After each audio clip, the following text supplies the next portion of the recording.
नमस्कार दोस्तों, आपका स्वागत है हमारे YouTube channel compare mutual funds में। दोस्तों आज हम कंपेयर करेंगे Bank of India AXA small cap fund का एक्सिस स्मॉल कैप फंड के साथ। और विजय जी ने हमसे रिक्वेस्ट की थी, हमारे चैनल पर कमेंट किया था कि आप इन दोनों कंपैरिजन की, इन दोनों म्यूचुअल फंड्स के कंपैरिजन की भी एक वीडियो बनाइए। तो आज हम विजय जी के रिक्वेस्ट पर ये वीडियो बना रहे हैं। अगर आप भी चाहते हैं कि आप किसी भी म्यूचुअल फंड्स का कंपैरिजन देखना चाहते हैं और अगर आप इन्वेस्टमेंट करने की सोच रहे हैं और कहीं पे कंफ्यूज हैं और चाहते हैं कि हम उस पर एक वीडियो बनाएं और आपका कन्फ्यूजन दूर करें, तो बिल्कुल आप कमेंट कर सकते हैं। हम जल्दी ही आपके लिए वो वीडियो बनाकर लाने की कोशिश करेंगे। तो आज हम कंपेयर करेंगे Bank of India AXA small cap fund mutual fund का एक्सिस स्मॉल कैप फंड के साथ। और हमेशा की तरह हम 6 टॉपिक्स पर बात करेंगे: fund overview, return, risk measure, portfolio, fund detail, और लास्ट में कैलकुलेट करके भी देखेंगे कितना फंड हम बना सकते हैं। टॉपिक्स पर बात हम इसलिए करते हैं कि अच्छे से समझ आ जाए, जिससे आपको कंपैरिजन, दो म्यूचुअल फंड्स के बीच का कंपैरिजन अच्छे से समझ आए। इसलिए हम हमेशा टॉपिक्स पर बात करना पसंद करते हैं। चलिए शुरू करते हैं। सबसे पहले फंड ओवरव्यू की बात करेंगे। फंड ओवरव्यू में बात NAV की करते हैं, नेट एसेट वैल्यू की। तो जहां इस समय Bank of India AXA small cap fund का NAV 26 रुपये 22 पैसे है, तो एक्सिस स्मॉल कैप फंड का NAV 60 रुपये 47 पैसे। अगर आप VRO रेटिंग की बात करें तो दोनों ही शानदार VRO रेटिंग मिली है। दोनों कोई 5 स्टार रेटिंग है। 1 से लेकर 5 स्टार तक की रेटिंग होती है। जो फंड जितना अच्छा होता है उसकी रेटिंग उतनी ज़्यादा होती है। 5 स्टार रेटिंग मिली है, यानी दोनों ने शानदार परफॉर्मेंस दी है पिछले बीते सालों में, जब से हम कंपेरिजन कर रहे हैं। दोनों की कैटेगरी और सब कैटेगरी भी सेम है, स्मॉल कैप फंड है। दोनों ही इक्विटी बेस्ड म्यूचुअल फंड्स हैं। फंड एज जो लेके चल रहे हैं वो हम एक्सिस की 9 साल, क्योंकि एक्सिस का जो फंड लॉन्च हुआ था वो नवंबर 2013 में हुआ था। वहीं Bank of India AXA small cap fund की जो फंड एज है वो अभी उसको 5 साल पूरे नहीं हुए, 4 साढ़े 4 साल हुए हैं। तो वो लेके चल रहे हैं, क्योंकि ये स्टार्ट हुआ था दिसंबर 2018 में।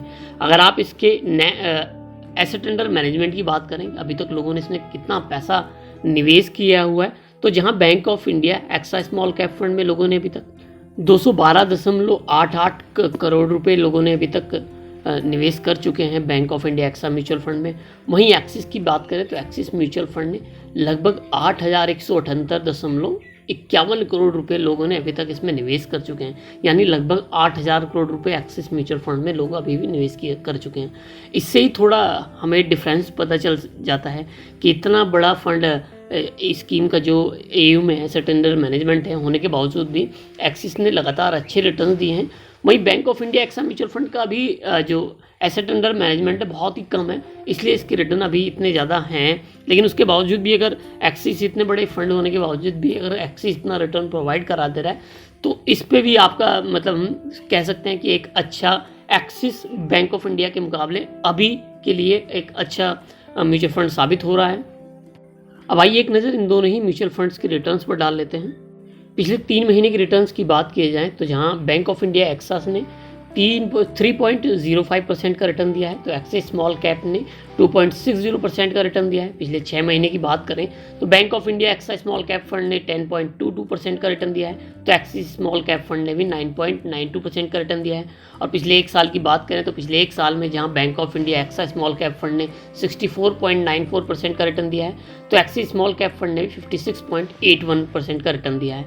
ये शॉर्ट टर्म की। लॉन्ग टर्म की बात करें तो पिछले 3 सालों में जहां Bank of India AXA small cap fund ने 40.84% का रिटर्न दिया है, तो एक्सिस स्मॉल कैप फंड ने भी 34.19% का रिटर्न दिया है। और 5 साल की बात करें तो क्योंकि 5 साल अभी हुए नहीं है Bank of India AXA small cap fund को, तो वहीं एक्सिस स्मॉल कैप फंड ने 23.57% तक का रिटर्न दिया है पिछले 5 सालों में।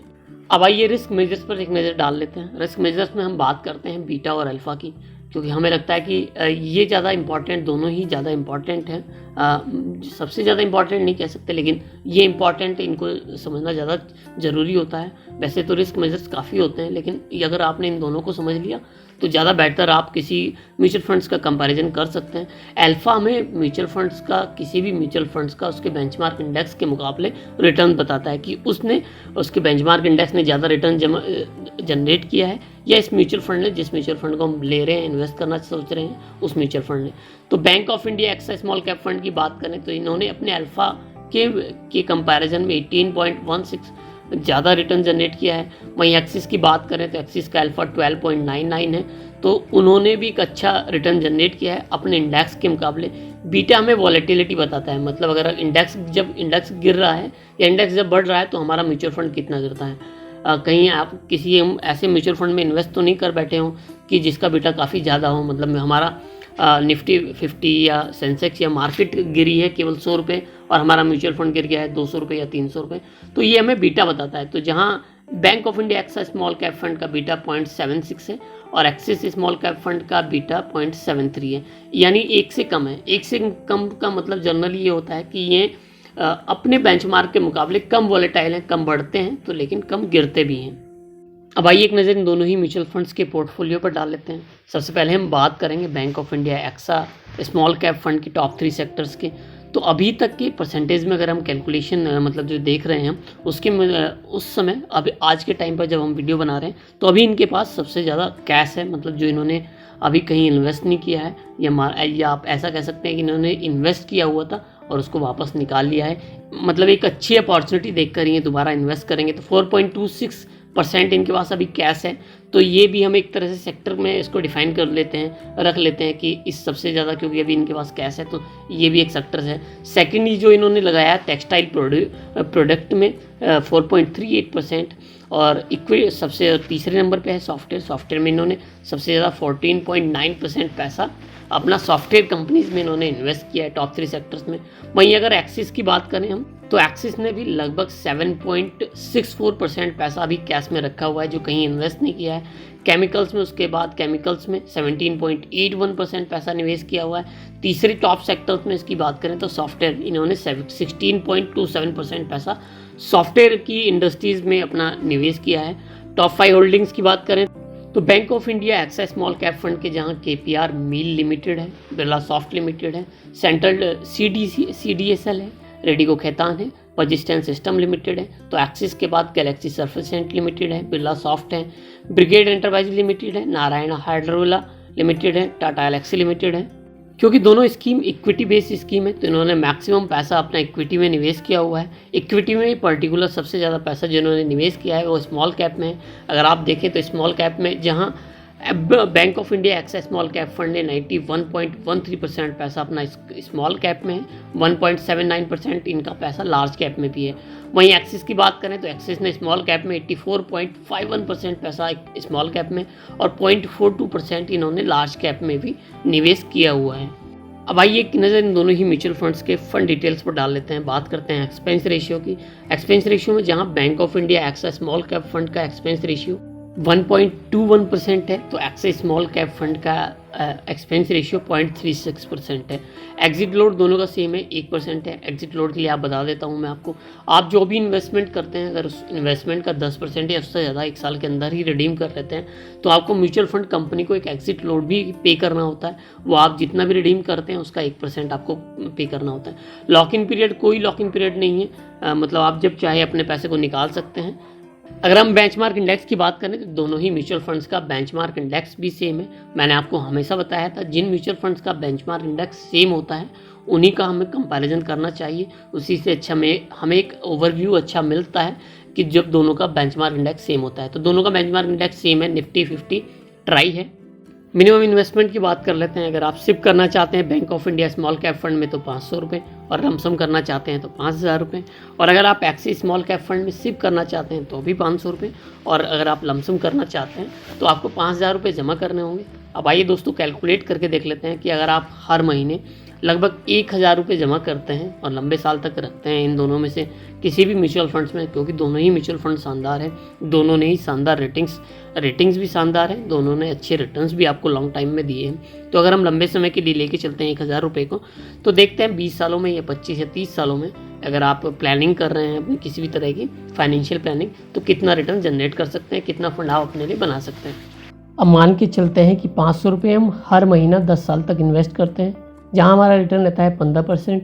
तो इस कंडीशन में जो टोटल वैल्यू हमें मिलेगी वो मिलेगी पूरे 1,39,329 रुपये। वहीं अगर हम ये जो इन्वेस्टमेंट है लगातार 20 सालों तक करते हैं इस कंडीशन में जो टोटल वैल्यू होगी वो होगी पूरे 7,57,977 रुपये। वहीं अगर हम 30 सालों तक निवेश जारी रखते हैं 500 रुपये हर महीने, रिटर्न भी सेम ही है, तो इस कंडीशन में जो टोटल वैल्यू होगी वो होगी पूरे 35,04,910 रुपये। अब मान के चलते हैं कि जो हमारा जो रिटर्न है वो 15% ना रह के 20% हो जाती है, और ये जो समय हम टाइम पीरियड मान के चलते हैं 10 साल। तो इस कंडीशन में 10 साल वाली कंडीशन में जो हमारा टोटल वैल्यू होगी वो होगी पूरे 1,91,182 रुपये। वहीं 20 सालों में हम अपने लिए 15,80,740 रुपये का फंड बना सकते हैं। रिटर्न भी सेम है, मंथली इन्वेस्टमेंट भी सेम है। वहीं 30 सालों में हम अपने लिए 1,16,80,401 रुपये का फंड बना सकते हैं। रिटर्न भी सेम है, इन्वेस्टमेंट भी सेम है। टोटल इन्वेस्टमेंट 30 सालों तक हमारी हुई 1,80,000 रुपये। तो हमें जो टोटल वैल्यू हुई वो पूरे हुई 1,16,80,401 रुपये। अब मान के चलते हैं जो हमारा रिटर्न था वो बढ़कर हो जाता है 25%, यानी 10 सालों में हमारे म्यूचुअल फंड ने हमें 25% तक का रिटर्न दिया है। तो इस कंडीशन में जो हमें टोटल वैल्यू होगी वो होगी 2,66,402 रुपये। अगर हम 20 सालों तक इन्वेस्टमेंट अपना बनाए रखते हैं तो इस कंडीशन में जो टोटल वैल्यू होगी वो होगी पूरे 34,29,548 रुपये। वहीं 30 सालों में ये जो हमें टोटल वैल्यू होगी वो बढ़कर हो जाएगी 4,09,87,357 रुपये। मंथली इन्वेस्टमेंट सेम है, रिटर्न 25% सेम है, टाइम पीरियड बढ़ गया है, बस 30 साल हो गया है। अब बहुत सारे म्यूचुअल फंड ने आपको 30% तक का रिटर्न भी दिया है। तो इस कंडीशन में अगर हम 10 साल तक अपने म्यूचुअल फंड को जारी रखते हैं 500 रुपये सिप के साथ, तो 10 साल में आप 3,76,342 रुपये का फंड बना सकते हैं। वहीं 20 सालों में आप पूरे 76,61,628 रुपये का फंड अपने लिए बना सकते हैं। वहीं यही रिटर्न बढ़कर आपका 30 सालों में 14,86,91,290 रुपये हो जाता है। सब कुछ सेम है, मंथली इन्वेस्टमेंट है, हमारा रिटर्न ही बढ़ा है। लंबे समय तक अगर हमें 30% रिटर्न मिलता है 30 सालों तक, तो हम 14 करोड़ रुपए तक का फंड अपने लिए बना सकते हैं। तो आइए दोस्तों, अब हम 50,000 रुपये लमसम पे कैलकुलेट करके देखेंगे। रिटर्न हमारा 15% है। 10 सालों में हम 50,000 का 15% रिटर्न के हिसाब से टोटल वैल्यू जो होगी वो होगी पूरे 2,02,278 रुपये। वहीं अगर हम ऐसा 20 सालों तक करते हैं तो इस कंडीशन में हम 8,18,327 रुपये बना सकते हैं। वहीं 30 सालों में 50,000 रुपये लमसम इन्वेस्ट करके 15% रिटर्न रहती है, तो पूरे 33,10,589 रुपये बना सकते हैं। क्या होता है अगर हम ये जो रिटर्न है हमारी इसको बढ़ाकर 20% कर दें? 20% करने पर 10 सालों में आप अपने लिए बना सकते हैं पूरे 3,09,587 रुपये। वहीं 20 सालों में आप अपने लिए बना सकते हैं पूरे 19,16,880 रुपये। वहीं 30 सालों में ये आपका टोटल वैल्यू बढ़कर हो जाती है 1,18,68,816 रुपये। किस कंडीशन में? जब रिटर्न रहता है लगातार 30 सालों तक 20%।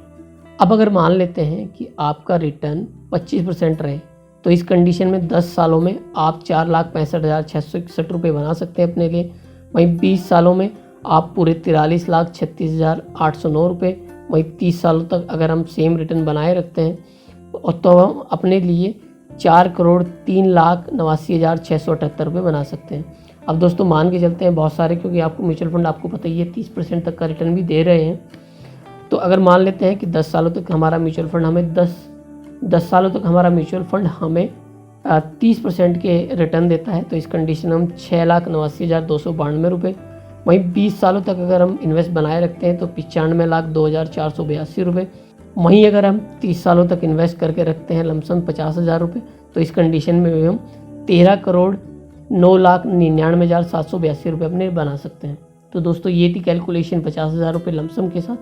तो दोस्तों आज की वीडियो में bank of India small cap fund का एक्सिस स्मॉल कैप फंड के साथ कंपैरिजन आपको कैसा लगा? अगर आपका कोई प्रश्न या सुझाव हो तो नीचे कमेंट बॉक्स में लिख सकते हैं। अगर आप हमारी वीडियो अभी तक देख रहे हैं तो वीडियो को लाइक करना ना भूलें, साथ में हमारे चैनल को सब्सक्राइब करते चलें। हम कंपैरिजन से रिलेटेड ढेर सारी वीडियो आपके लिए बनाते रहेंगे, जिससे आप जब कभी इन्वेस्टमेंट करने की सोच रहे हो या इन्वेस्टमेंट करने जा रहे हो, तो आपको अगर किन्हीं भी 2 म्यूचुअल फंड्स में या 3 म्यूचुअल फंड्स में लेकर उसमें कोई प्रॉब्लम है, कंपैरिजन में दिक्कत है कि किस म्यूचुअल फंड में करना चाहिए, तो हमारी वीडियो के माध्यम से आपका वो सवाल या जो भी आपको प्रॉब्लम्स आ रही हैं वो सॉल्व हो सके, बुलाते रहेंगे। धन्यवाद।